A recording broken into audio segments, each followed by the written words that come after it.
ಇವತ್ತು ಯದುವೀರ್ ಒಡೆಯರ್ ಅವರ ಎರಡನೇ ಮಗುವಿನ ನಾಮಕರಣ ಶಾಸ್ತ್ರ ಮೈಸೂರಿನ ಅರಮನೆ ಒಳಗಡೆ ನಡೆದಿದೆ.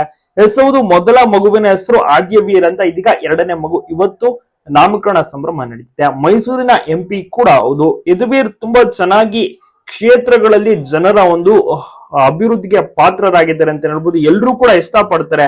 ರಾಣಿ ತ್ರಿಷಿಕಾದೇವಿ ಮತ್ತೆ ಮೈಸೂರು ಎಂಪಿ ರಾಜವಂಶಸ್ಥರಾದಂತ ಯದುವೀರ್ ಅವರ ಪ್ರೀತಿಯ ಎರಡನೇ ಮಗುಗೆ ಈಗ ನಾಮಕರಣ ನಡೆದಿದ್ದು ತುಂಬಾನೇ ಚೆನ್ನಾಗಿಯೂ ಕೂಡ ಶಾಸ್ತ್ರಗಳನ್ನ ಮಾಡಿದ್ದಾರೆ. ತೊಟ್ಟಿಲಲ್ಲಿ ಹಾಕಿ ಬಹಳಷ್ಟು ಚೆನ್ನಾಗಿ ಅದ್ಭುತವಾದಂತ ಹೆಸರನ್ನ ಇಟ್ಟಿದ್ದಾರೆ. ಯುಗಾಧ್ಯಕ್ಷ ಕೃಷ್ಣರಾಜ್ ಒಡೆಯರ್ ಅಂತ ನಾಮಕರಣ ಮಾಡಿದ್ದಾರೆ.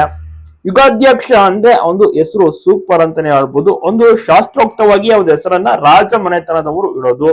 ಪುರೋಹಿತರು ಕೂಡ ವಿವಿಧ ಶಾಸ್ತ್ರ ಹಾಗೂ ಧಾರ್ಮಿಕ ಕಾರ್ಯಗಳ ಬಗ್ಗೆ ಮಾಹಿತಿಯನ್ನು ಸಹ ಕೊಡ್ತಾರೆ.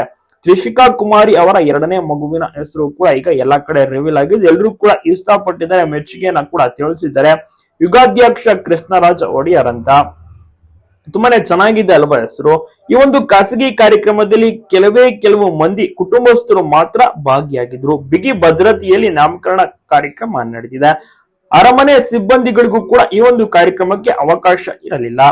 2024 ಆಗಸ್ಟ್ 11ರಂದು ಯದುವೀರ್ ಅವರ ಮಗ ಅಂದ್ರೆ ಎರಡನೇ ಮಗ ನಾಮಕರಣ ಈಗ ಆಯ್ತಲ್ಲ. ಸೊ ಅವರು ಹುಟ್ಟಿದ್ದು ಆಗಸ್ಟ್ 11ನೇ ತಾರೀಕು. ಸೊ ನವರಾತ್ರಿಯ ಟೈಮ್ ನಲ್ಲಿ ಅಲ್ಲಿ ಹುಟ್ಟಿದ್ದು ಅಂತಾನೆ ಹೇಳ್ಬೋದು. ಈಗ ಹೆಸರಿನ ಅರ್ಥ ತುಂಬಾ ಜನ ಏನಿರ್ಬೋದು ಅಂತ ಕೇಳ್ತಾ ಇದ್ದಾರೆ. ಅದಕ್ಕೆ ಪುರೋಹಿತರು ಎಕ್ಸ್ಪ್ಲೈನ್ ಮಾಡಿದ್ದಾರೆ. ಹೆಸರನ್ನು 4 ವಿಭಾಗವಾಗಿ ವಿಂಗಡಿಸಿದ್ದಾರೆ. ಅರ್ಥವನ್ನ ವಿವರಿಸಲಾಗಿದೆ. ಯುಗ ಎಂದರೆ ಯುಗದ ಅಧಿಪತಿ. ಸನಾತನ ಧರ್ಮದಲ್ಲಿ 4 ಯುಗಗಳ ಉಲ್ಲೇಖನವಿದೆ.